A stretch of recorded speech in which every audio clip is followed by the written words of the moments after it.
that she was a fat kid, and those are her words, not mine, fat kid with glasses and braces and a broken nose. And the self-esteem issues that might have come along with that. And she has turned herself into fabulous. Our lives are choices. And it's so neat we can have inspiration, we have mentors like all these women here today, and guys over here, to take whatever cards you're being handed as a child or whatever, and turn it into an amazing life. Because there is no cookie-cutter person that becomes amazing. And we have to stop looking at, oh, well, if I was like her, if I was like him, if I was like that, I could be amazing. Well, that's one thing Living Legacy is all about. We're going to teach tons of people that come from all sorts of different obstacles and backgrounds and shapes and sizes, and see what they did with it to give you hope. And Forbes Riley, if you don't know her again, she is the Spin Gym guru. I love it.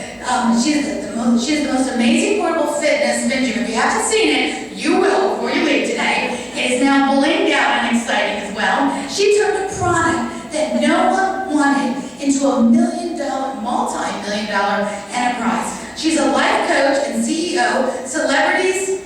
I'm just doing terrible.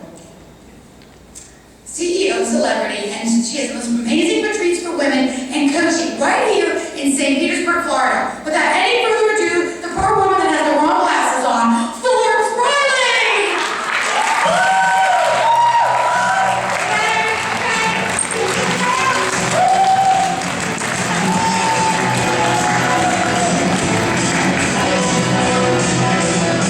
Now I love that. How exciting to be here. I can't read my notes, so we're screwed, but that's all right. But I can spin to them. How's everybody doing? Thank you. That's actually what I like. I was on the handheld mic. I don't do well behind podiums. I work too hard on the legs to keep behind a big block of wire. Thank you, my love.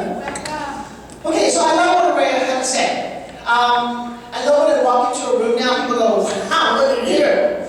And the little girl inside of me is going, oh my God, do they know who we are? We're the little kid who grew up kind of overweight, who was told for the last 20 years to go on a diet. When I was 8 years old, had a bat hit me in the face, I had a broken nose, and I wore braces for 8 years in a tongue flush. I used to talk like this with frizzy hair. And all I wanted to be was pretty when I was younger. I was probably the most shallow kid you've ever met, because I was anything but. I had very few friends. My idea of a good time, and it kind of still is to go to a dark movie theater all by myself. I still do that. Because I grew up not fitting in and feeling like the ultimate outcast. I used to love those movies where the outcast girl kind of got it and kind of succeeded. Because that's how I was raised and created. Now my theory, though, about life is that you are the sum of the obstacles. You are what you overcome.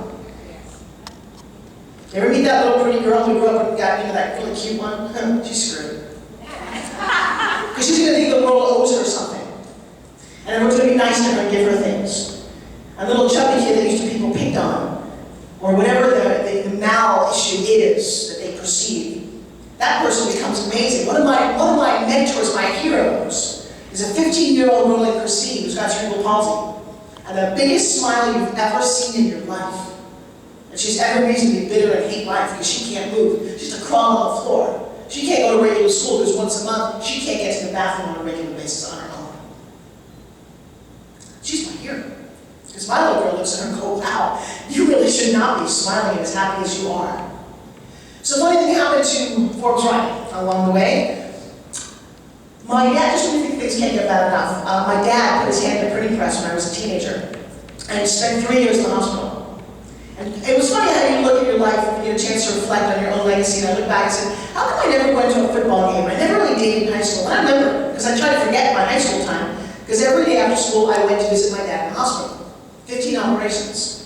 But one of the doctors that he saw said, you know, we can fix your little girl's nose. I mean, I couldn't breathe. It was so really hideous. And they did. I was 15 years old back in 1975, which is a long time ago to have a nose job. And then, the thing that I did have going for me was I was a hard worker. Not to say that I was smart, but my parents, my dad, and I went to college. We thought it was important that I got to first grade. By the time I got to first grade, I could do long division. They labeled me really, really smart. I knew I wasn't. I was in a class with really, really smart kids. What I concluded was that I was a hard worker. And so my entire life, literally, I ended up skipping a year in high school and a year in college. I graduated with 2 degrees in 3 years. Not because I'm a lot smarter, but I knew how to work really hard. That's not the answer to life either, but at least that was my beginning. And so what happened was the nose got fixed, the hair got cut, I lost a little bit of weight, and my mom says, we have no money to send you to college. But there's a beauty pageant up at the mall you could audition for, Miss Teenage American pageant. I'm like, Mom. She said, no, it's not a real beauty pageant, don't worry. It was a written test and a talent and a personality. My mom said, you have all of those, go for it. And I was a tap dancer back then. And I did, and I scored very high on the test. I remember thinking, one of these kids is going to be on TV with Bob Hope. Now there's about 4 of us in the audience old enough to remember who that was. Thank you very much, yes. Thank you very much. On my website there's a picture of Bob Hope. He was a comedian. Died in 100, that's how old I am now. Yeah. Anyway, I did something very interesting that I have now come to claim as to Forbes something. The definition of to Forbes something means to manifest something, especially when you don't even think it's possible. Think about your life, what have you Forbes? I came upon this quote, this phrase, a month ago. I was at a retreat, and I've been giving a speech. And I love giving a speech, I love talking, but this particular night was all women, and I started talking about all the things in my life that I manifested, because nobody gave me anything, apparently. I even slept my way to the middle. My son doesn't know what that means. But you guys do. So it's always been my motto to work really hard. But I always dreamt really big. I even dreamed of dancing with Fred Astaire and Gene Kelly. Again, a reference that only this half of the room knows. What? They were dancers in the black and white era. Anyway, I ended up meeting both of them. I managed to manifest a lot in my life. I now own a television studio, I'm on TV, I do a lot of things, I work with amazing people. Because I said so. I didn't even know that was possible back then, but it seems to be. Remember that book, The Secret? When I read The Secret, we talk about manifesting law of attraction. I read it, I simply had the reaction, well, that's been my religion my whole life. And so I gave this speech a month ago, and the next morning it was a brunch, and there was a beautiful necklace there. The woman next to me says, oh, that silver necklace would look gorgeous on me. And of course, not thinking that of the 100 women they'd actually call her name, and they did. And she turned to me and said, oh, I Forbes it. I just, wow, that's a great word. And I started to reflect in the last month all the things that I Forbes in my life, including the fact that when my husband met me 21 years ago, he said, we're going to have twins. And 10 years ago I did. I Forbes it. Ask me out. There is no rhyme or reason about how you do this. You can call it a vision board, you can call it wishing. There's a little bit of a system to clarity. And one of the things that seems to be very important to Forbes something is to know what you want. I just started a 10-week fitness challenge. And I turned to one of the participants and I said, so what are you doing here? She said, well, I hate my body. I said, well, good, then God will happily give you a disease and take it away. She said, well, no, that's not what I want. I said, well, that's what you said you wanted. She said, no, I hate my thighs. That's why I'm here. I said, great, God will be happy to give you, cut them off. Sit in a wheelchair. Does that love you? Don't hate your thighs. Who here hates their body? Now, none of you raise your hand. Careful what you want. But have you said the phrase, I hate my arms? Yes. Okay, you will have to be. I'm serious. Your body listens to you. Disease is simply dis-ease. Dis-ease with your body. Disease with your sexuality tends to manifest itself in a part of your body. Sometimes it manifests itself in eating. Then you don't have the body that's attracted to other people. Your choice. You manifest what you believe. I recently got certified in a thing called NLP, Neuro-Linguistic Programming. Anyone hear of it? Okay, for those of you who haven't, it's genius. It actually looks a lot like your computer screen. Your mind is like your computer. And I am loving this because in a matter of 10, 15, 20 minutes, I, or anyone who practices this, that's making me special, I just love the art of it, can completely transform something in your life. Doesn't take therapy in 20 years to do it. So let me give you an example. If you are a parent, if you've ever graduated high school, if you've ever had a momentous moment in your life, I want you to think for a second, especially parents though, because your child is of a certain age. Remember that moment that you had your baby. Raise your hand if you got it. Raise your hand if you can manifest in your head a moment where you graduated high school, or a really wonderful moment. Everybody get one in their head, right? So it happened many years ago. Teresa, how do you shake your head? Are you mom? No. But what Mom and many others. Mom and many others. When you just manifested a moment, what was the moment? When I actually got the big book deal. The big book deal, how long ago was that? 2006. 2006, that would be in my mouth about 6 years ago, right? You instantly pulled it up like it was right there on your home screen, and you know everything about it. I can tell you exactly where it was at 8:04 and 8:14 on the year 2002. I was in the delivery room giving birth to my children, one of them was here, my legacy. I accessed that really that quickly? Now, if you would for a second, just think for me about what you had for dinner 2 Tuesdays ago. Who the hell remembers last Tuesday? Great. Because it wasn't important to you, right? So here's what we do, little fact. Every second of every moment of your life, and there's a lot of those, you're inputting 20 million bits of information. Imagine that much data entry, okay? You can't obviously take in all that, but think about it. The lights are overhead, you hear my voice, you feel the carpet, you feel your underwear too tight, your bra is on, I don't know what the deal, you're feeling everything. Like every second, that's being inputted into your brain. Talk about information overload. You can only retain 7 of those every second. And of those 7, you delete, distort, or generalize them, which is why you cannot remember even last Tuesday if I really asked you. But you remember the ones that are most important to you. And you put them in a golden box and you hold on to them, right? I'll never forget my son. I'll never forget the moment I met my husband. It was 21 years ago. I walked into a room. I was the hug girl at a Big Brother's dinner. Doesn't surprise anybody here, does it? No. Those moments. But here's the thing that we don't realize. We take the moments, the bad ones, the traumatic ones, and we also store those too. We put those somewhere else, all over our body. We got the big ones. But what we don't realize is the little ones linger just as badly as the big ones do. Somebody said to you when you were little, you're such a klutz, you little all you as a little kid heard was the word klutz. And how I know this is real because I'll walk into somebody and they'll say, oh, I'm such a klutz. Well, who gave you that label? You wear that like it's a badge, like it's yours, but it's not real. You know, you ever ask somebody, how do I look at this? If they say, you don't look great, you don't look fat, maybe your mom said that to you. In passing, when you were 8 years old, you look so fat in that outfit, I can remember my mom saying that clearly. You carry that with you. So the concept of why would you want coaching, why would you want someone to get rid of all of those things in your head? Because it manifests itself in ways that you're not enjoying. One of those is your weight. I redefined a couple of words, and I don't have a whole lot of time.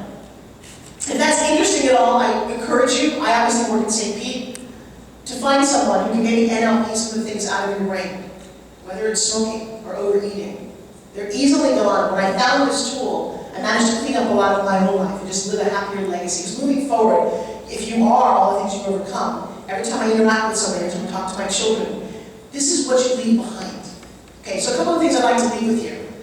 To redefine something, I work very hard to redefine words. Can you tell me, in your opinion, what does the word diet mean? Dying? Dying? Diet. What does a diet mean? Deprivation, starvation? What you eat because you're thin. Trust me on that one. Yeah, no, and for men, why do men speak this? What does it mean? Tic Tacs. Tic Tacs. Again, a man. Restriction. For a lot of us women who fight this battle, it's not a very nice word. But I'm going to give you a gift. Here's what I want you to do. I want you to redefine the word diet for the rest of your entire life. You'll never forget this. We turn diet on its side. D-I-E-T. And what it can now mean for you is decisions I eat today. You went outside and had a lot of decisions to make. Do you choose to eat the bread? Do you eat the tuna salad or the chicken salad? Did you have dessert? Those are decisions that you make at all times. Why do you choose to make those decisions is a whole other concept. But every moment, that's your decision. It's not about putting you on a diet, what you're going to eat Tuesday and you should have tuna on Tuesdays. Why do diets don't work apparently, do they? No, I've been on every single one of them.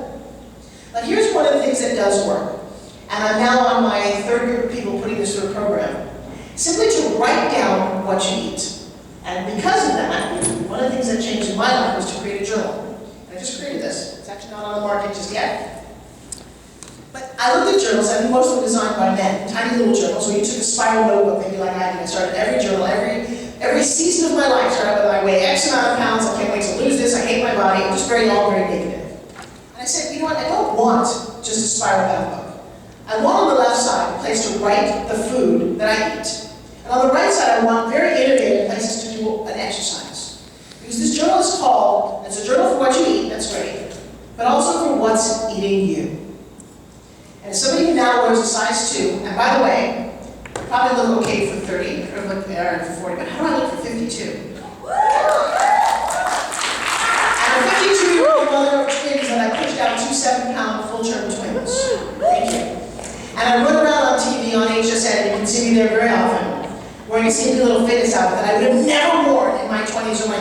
because I couldn't, because I was a size 12, 14.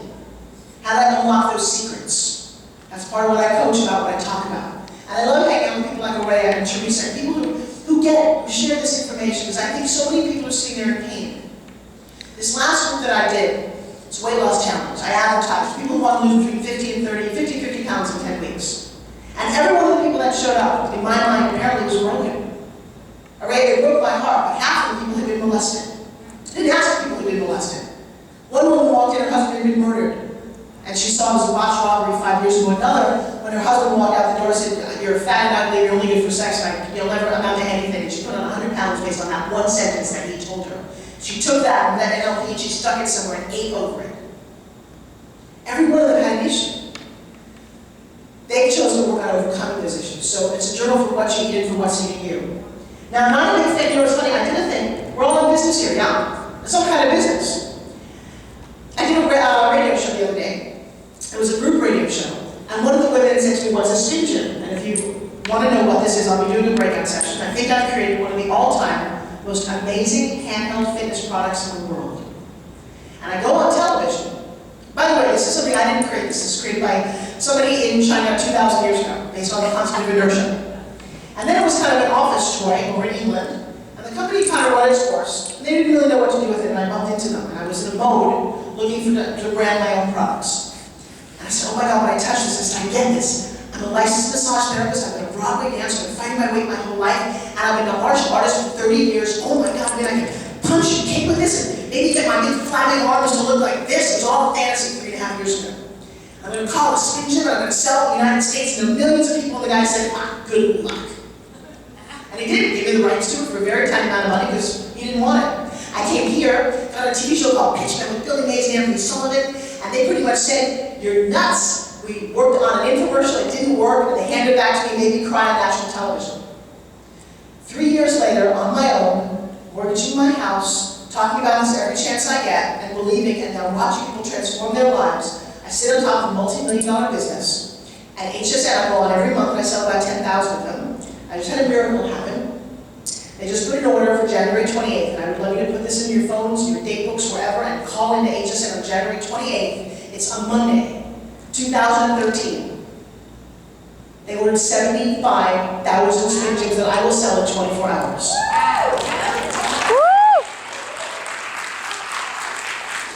Let me tell you something. I am nervous and excited and scared as hell, but so proud of the little girl who fought so hard and so long to become whoever it is now. And I'm her biggest cheerleader because she's still there. She still walks around every once in a while and go, "Wow, can we really do this? Is this going to be possible? How do we ask for help? How do we show up? How do we make this possible?" And I stand in a place just like you do very often going, "I don't know." And then I turn to her very often and said, "What if you did know?" And she said, "Well, if I did know, I would do this." That's not how they do it. She said, "I don't care. That's what I want to do." I'm not a rule follower. I never have been a backdoor person. And what I love to do is I love to coach other people because not many people think the way I do. I'm not pitching my coach, I don't have a whole lot of time to do it, but if you're someone who's got a dream and a vision and would like a little help getting there, I am available. Because I get to see miracles happen. And when people say, "Forbes, what do you want?" There's two things, and it took a long time to get. You want to ask yourself this question: what do you want?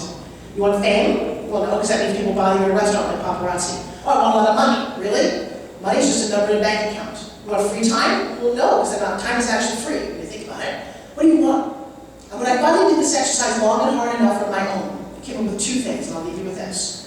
One, I want somebody to tell me every day that I inspired them. That's what I want. And every day I get it. Every day I get it. I get it in letters, in emails, and it makes my life better. And the other crazy thing I deduced that I wanted, God, this took so long, and I've never actually said this on a stage before, but I wanted people to tell me I was amazing. Now that's a really bold thing to ask for. So some days I do it, and I'll maybe do this personally, but I do it with magic tricks. And I'll go to dinner, I'll sit here, I'll say, "Have you?" And I don't have time to do it right now, I almost thought I did. Because at the end of the magic tricks, people just say, "Wow, you're amazing!" And I like hearing it. Isn't that funny? But it feeds my ego, it feeds my soul. You know, some days people walk, you go, "Your arms are amazing," and all that stuff, but I just like to hear that. So every day I I get up and smile and go, wow, I'll do tricks all the time. Why do you do that, folks? Because I like to hear that. I like to hear applause, so I get on stage and bare my soul. Figure out what you want to do, because that's your legacy, what you want, what you create, what you dream. I love being here, because you're the first one to ever coin the phrase legacy as part of a summit. That's very powerful. I meet people who've written books. That's a legacy. That will go on long after you're here. That's a very powerful thing. I know I love you to come to my mastermind, but also I want to go to yours, figure out how to write a book. I've written a lot of them, but that's a great thing to do. Do a radio show, do your blog. Be bigger than you are, be duplicatable. Stop thinking so small. You have it inside you. I know you did not think that you could create all of this. I love she's standing here with my friends. We're all our friends because she asked. She put it out there and said, I'm going to create a forum where you can touch people. People show them, pay to put their wares out here, to build their businesses. You created that because you Forbes did. One last thing that I'm very proud of, and I want to thank you for showing up. I have twins. I gave birth to them 10 years ago. 65-inch waist. My legacy is almost a big belly. But I invited my son to come here because when all is said and done, as a mom, and that's one of the most important roles I know we'll ever play, if you don't give back and share this experience. I took my daughter last year here, pulled him out of school, because my legacy is hopefully, aside from him saying, oh, my mom is crazy and she's on TV, is that she gets to inspire people. And he's my videographer today, and please give right now a big praise. They are our future. All right, and I think I'd read some quote that I have, but I can't read glasses, so let me pretend it's my quote. No, here's my quote. My quote is very simple, and I've been walking around with this one for a long time. Every moment of your life, you do something. You shake somebody's hand, you leave a business card, you think about a new opportunity, you kiss your husband, your boyfriend, or your girlfriend, or whatever it happens to be. But think about this phrase, if you will. How you do something is how you do everything. Is your car clean? Are your toenails painted? Is your hair done? No, I just hit some notes, I know. If I were to open your closet at home right now, is it all a mess and jumbled in there? You don't think we can see that stuff, but we can. Because how you do something is how you do everything. How you kiss somebody, how passionate you are, how you turn off the cell phone when you're at dinner. Because how you do something is how you do everything. And it becomes important to you when you discover what you want. If you want to be amazing, if you want to be wealthy, if you want to be successful, if you want to be someone who inspires other people, do it every day with grace and elegance, and then share it with all the rest of us.